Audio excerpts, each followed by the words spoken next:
ಅವ್ವ ದಯವಿಟ್ಟು ಇವ್ರನ್ನ ವಹಿಸ್ಕೊಂಡು ಬರಬೇಡಿ. ಇವ್ರ ಬಗ್ಗೆ ನಿಮಗೆ ಗೊತ್ತಿಲ್ಲ.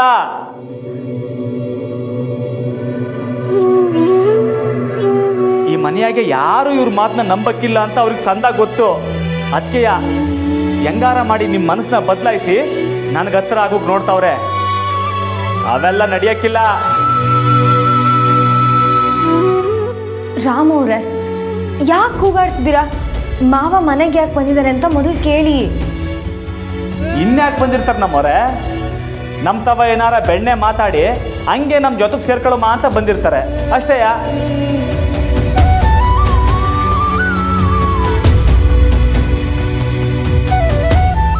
ರಾಮ,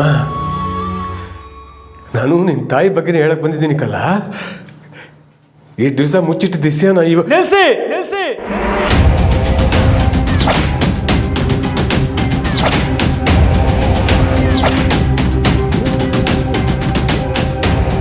ನಾನು ಹೇಳಲಿಲ್ವ ನಮ್ಮವ್ರೆ ಬೆಣ್ಣೆ ಮಾತಾಡ್ತಾರೆ ಅಂತವ?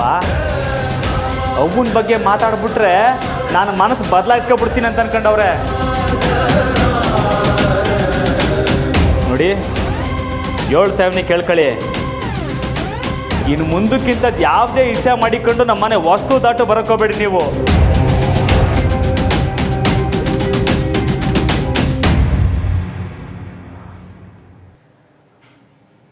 ನಮ್ಮವ್ವನ ಪಿರುತಿ ಸಿಗ್ಬೇಕಾದ ವಯಸ್ಸಲ್ಲೇ ಅದನ್ನ ಕಿತ್ಕೊಂಡವ್ರು ನೀವು. ಈಗ ಬಂದು ಸಮಾಧಾನದ ಮಾತಾಡ್ಬಿಟ್ರೆ ನಾನು ಕರಗ್ಬಿಡ್ತೀನಾ? ದಯವಿಟ್ಟಿಲ್ಲದ ಹೊಂಟೋಗಿ.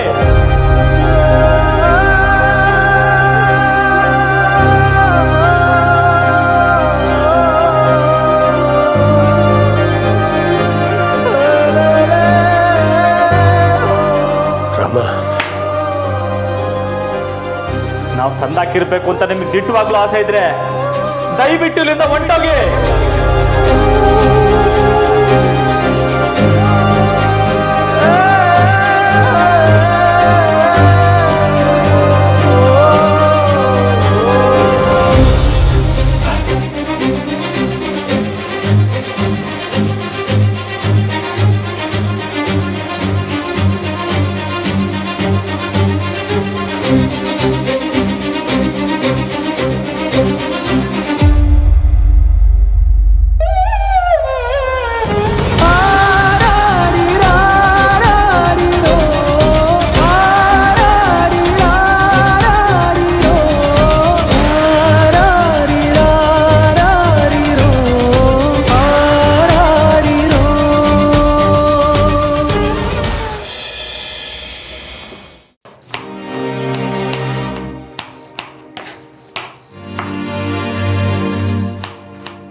ನಮ್ಮರೆ ಸಾಕ ನೋಡಿ.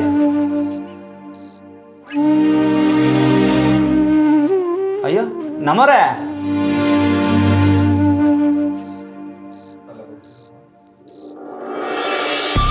ಅವ್ವ ನಮ್ಮವ್ರು ಯಾಕೆ ಕಾಪ ಮಾಡ್ಕೊಂಡು ಹೊಂಟೋಗ್ಬಿಟ್ರು?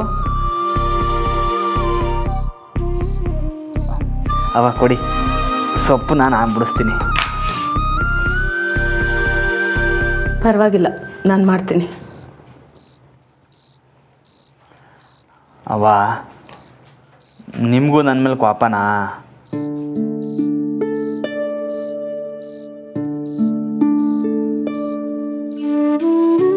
ಅವ್ವ ನೀವೇನು ಮನಸ್ಸಿಗೆ ಹಾಕಬೇಡಿ. ನಾನು ಅವ್ರಿಗೆ ಹೇಳಿದ್ರಾಗೆ ತಪ್ಪೇನಿಲ್ಲ. ಅಲ್ಲ, ಏಟ ಹೇಳಿದ್ರು ಅಟ್ಟಿತಕ್ಕೆ ಬಂದ್ಬಿಟ್ಟವ್ರೆ. ಕೋಪ ಬರೋಕ್ಕಿಲ್ವ ನೀವೇ ಹೇಳಿ? ಅದಕ್ಕೆ ಸರಿಯಾಗಿ 4 ಮಾತು ಅಂದ್ಬಿಟ್ಟೆ. ಇನ್ಯಾವತ್ತೂ ನಮ್ಮ ಅಟ್ಟಿ ತಕ್ಕ ಬರಬಾರ್ದು. ಅದಕ್ಕೆ ರಾಮ, ನೀನೇ ನನ್ನ ಮಗ.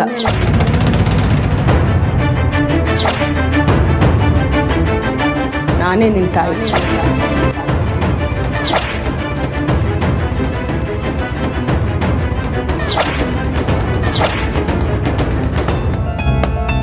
ನೀ ನನ್ನ ಮಗ ಇದ್ದಂಗೆ ಅಲ್ವಾ?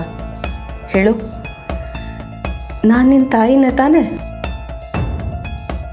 ಹೌದವ, ಹುಟ್ಟಿದಾಗಿಂದ ತಾಯಿ ನೋಡ್ದೇರೆ ನನಗೆ ನೀವೇ ತಾಯಿ, ನೀವೇ ನಮ್ಮ ಅವ್ವ ಕಣವ.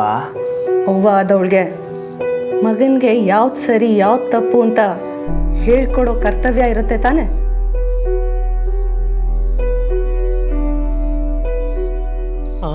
ನೀನು ಅಪ್ಪಣ್ಣ ಅವ್ರ ಹತ್ರ ಹಾಗೆ ನಡ್ಕೊಂಡಿದ್ದು ಖಂಡಿತ ತಪ್ಪು ರಾಮ. ಅಲ್ಲಮ್ಮ, ಅವ್ರು ನಿನ್ನ ಹತ್ರ ಸುಳ್ಳು ಹೇಳಿರ್ಬೋದು, ಸತ್ಯನ ಮುಚ್ಚಿಟ್ಟಿರ್ಬೋದು, ಆದರೆ ಅದನ್ನು ಯಾಕೆ ಮಾಡಿದ್ರು ಅಂತ ಒಂದ್ಸಲಿ ಯೋಚನೆ ಮಾಡಿದ್ಯಾ?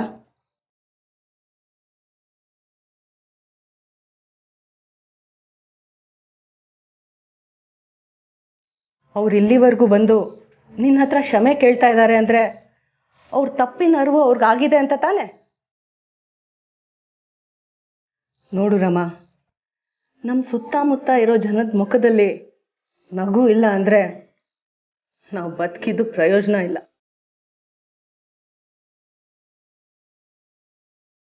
ಒಬ್ಬ ವ್ಯಕ್ತಿನ ಪ್ರೀತಿಸದೆ ಹೋದ್ರು ದ್ವೇಷಿಸಬಾರ್ದು ರಾಮ.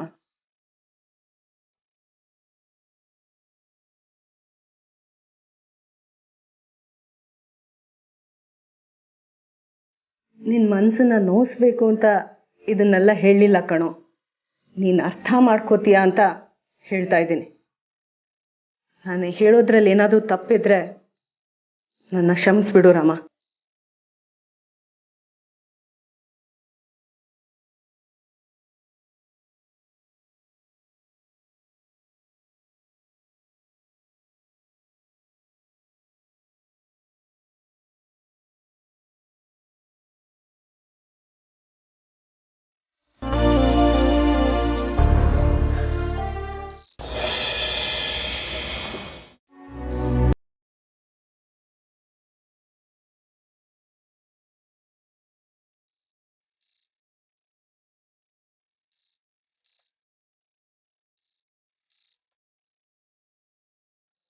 ನಮ್ಮವ್ರು ಇನ್ನೂ ಕ್ವಾಪ್ತಾಗವ್ರ ಹೆಂಗೆ?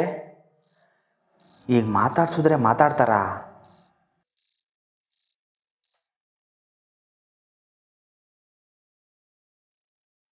ಆಗಲೇ ರಾಮವ್ರು ಮಾತಾಡ್ಸೋಕೆ ಬಂದಾಗ ಮಾತಾಡದೆ ಕೋಪ ಮಾಡ್ಕೊಂಡು ಹೊರಟೋದೆ.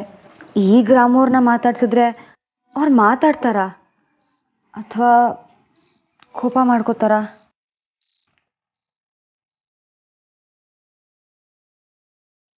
ನಮ್ಮರೆ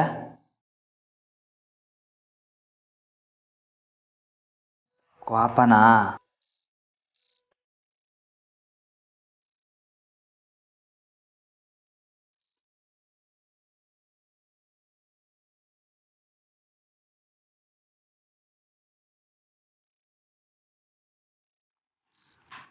ಯಾಕೆ ನಿದ್ದೆ ಬರ್ತಿಲ್ವಾ? ಇಲ್ಲ ನಮ್ಮರೆ, ಅದು ನೀವು ಪಾಪ ಕಷ್ಟಪಡ್ತಾ ಇದ್ರಲ್ಲ ಅದಕ್ಕೆ ನಾನುವೇ. ರಾಮವ್ರೆ, ಮನಸ್ಸಿನಲ್ಲಿ ಸಂಕಟ ಇಟ್ಕೊಂಡು ನನ್ನ ಹತ್ರ ಏನೂ ಆಗದಿರೋ ಥರ ಮಾತಾಡ್ತಿದ್ದೀರಲ್ಲ, ನಿಮಗೆ ನನ್ನ ಮೇಲೆ ಕೋಪ ಇಲ್ವಾ? ಇಲ್ಲ ನಮ್ಮರೆ, ನನಗೇನು ಸಂಕಟ ಇಲ್ಲ. ಯಾಕೆ ಸುಳ್ಳು ಹೇಳ್ತಿದ್ದೀರಾ? ನಿಮ್ಮ ಮನಸ್ಸು ಎಷ್ಟು ಸೂಕ್ಷ್ಮ ಅಂತ ನನಗೆ ಗೊತ್ತು.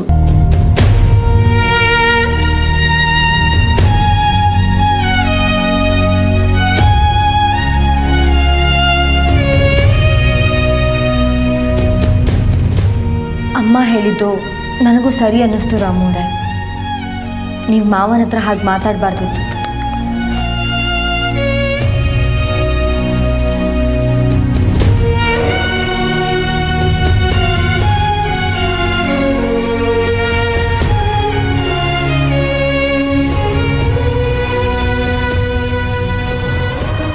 ಸರಿ ಬಿಡಿ, ಈಗ ಅದ್ರ ಬಗ್ಗೆ ಮಾತಬೇಡ, ನೀವು ಹೋಗಿ ಮಲ್ಕೊಳ್ಳಿ. ನೀವು ಕೆಲಸ ಇದೆಯಲ್ಲ.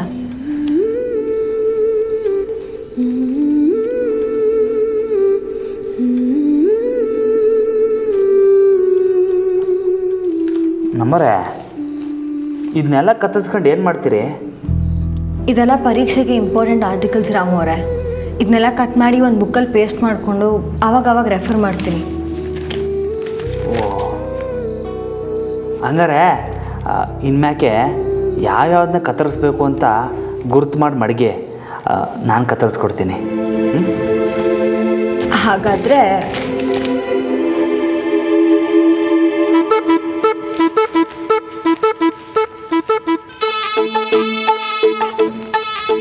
ನೀವು ಓದ್ಕೊಳ್ಳಿ, ನಾನು ಅಲ್ಲಿ ಕತ್ತರಿಸ್ಕೊಡ್ತೀನಿ. ಕೊಡಿ.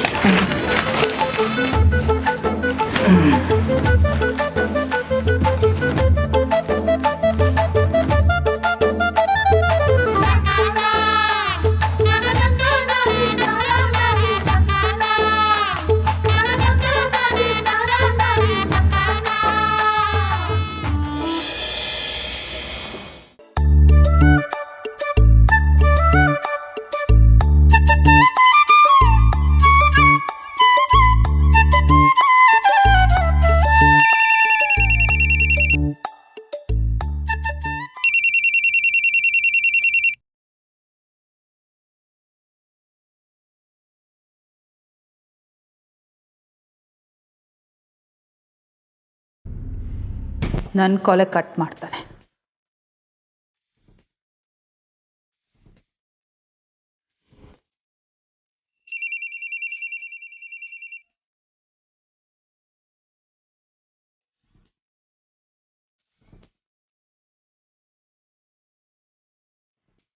ಹಲೋ, ಯಾಕೆ ಭಾವ, ನನ್ನ ಮೇಲೆ ಕೋಪನಾ? ಅಯ್ಯೋ ಹಂಗೇನಿಲ್ಲ. ಅದಕ್ಕೆ ಹೇಳಿ. ಭಾವ, ನಿಮ್ಮ ಮನಸ್ಸಿಗೆ ಬೇಜಾರಾಗಿರೋದು ನನಗೆ ಅರ್ಥ ಆಗತ್ತೆ. ಆಗಿರೋ ಘಟನೆಯಿಂದ ನೀವು ಎಷ್ಟು ನೊಂದ್ಕೊಂಡಿದ್ದೀರೋ ನನಗೂ ಅಷ್ಟೇ ನೋವಾಗಿದೆ. ನಂದು ನನ್ನ ತಂಗಿ ಅಂತ ಅವಳು ಮಾಡಿದ್ದೆಲ್ಲ ಸರಿ ಅಂತ ನಾನು ಯಾವತ್ತೂ ಹೇಳಲ್ಲ. ಅವಳ ಮೇಲೆ ನನಗೂ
ಮಾವ, ನಾನೇ ನಿಮ್ಮ ರೂಮಿಗೆ ಹೋಗಿ ಆ ಮುದುಕಿ ಫೋಟೋ ಎಲ್ಲಿಟ್ಟಿದ್ದೀರಾ ಅಂತ ಹುಡುಕ್ತೀನಿ.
ಮಾವ ವಾಪಸ್ ಬಂದ್ಬಿಟ್ರಾ?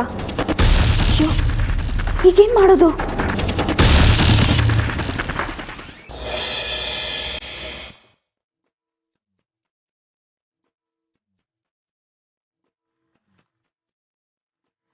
ತಗೊಳ್ಳಿ. ಮೇಡಮ್, ಮೀಟ್ರ್ ಕಾಸು 160 ರೂಪಾಯಿ. ಚಿಲ್ಲರೆ ಇಲ್ವಾ? ನನ್ನ ಹತ್ರ ಚೇಂಜ್ ಇಲ್ಲ. ಅಯ್ಯೋ ಮೇಡಮ್, ನನ್ನ ತವಲು 2000 ಚಿಲ್ಲರೆ ಇಲ್ಲ. ನೋಡಿ, ಬ್ಯಾಗಲ್ಲಿ ಇರ್ಬೋದು.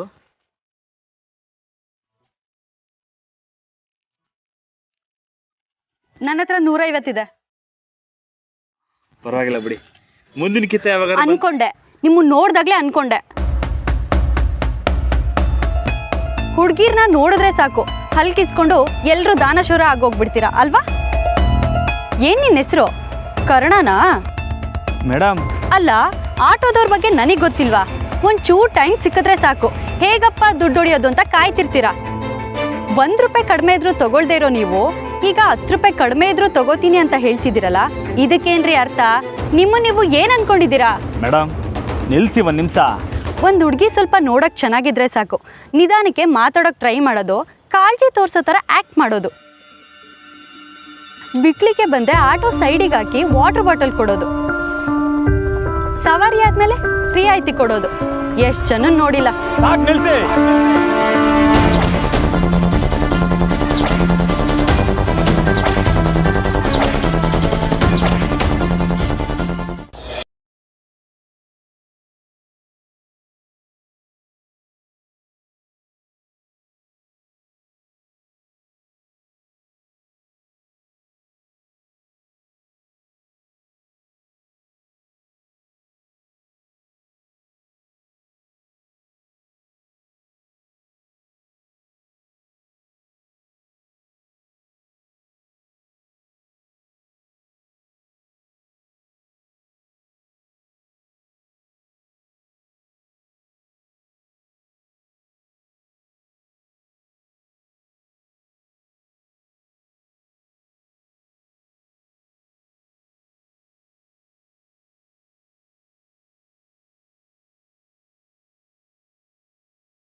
ಇಷ್ಟು ದಿನ ನಾನು ಯಾವಳು ಪಾರ್ವತಿ ಅಂತ ಅನ್ಕೊಂಡಿದ್ನಲ್ಲ,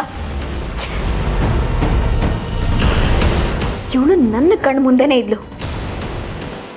ನಾನು ಆ ಕೋಣನ ಮನೇಲಿದ್ದೆ. ಈ ವಿಷಯ ನನಗಾಗಲೇ ಗೊತ್ತಾಗಿದ್ದಿದ್ರೆ ಎಲ್ಲನೂ ನನ್ನ ಕಂಟ್ರೋಲಿಗೆ ತಗೊಂಡು ಎಲ್ಲರೂ ಆಟ ಆಡಿಸ್ಬೋದಿತ್ತು.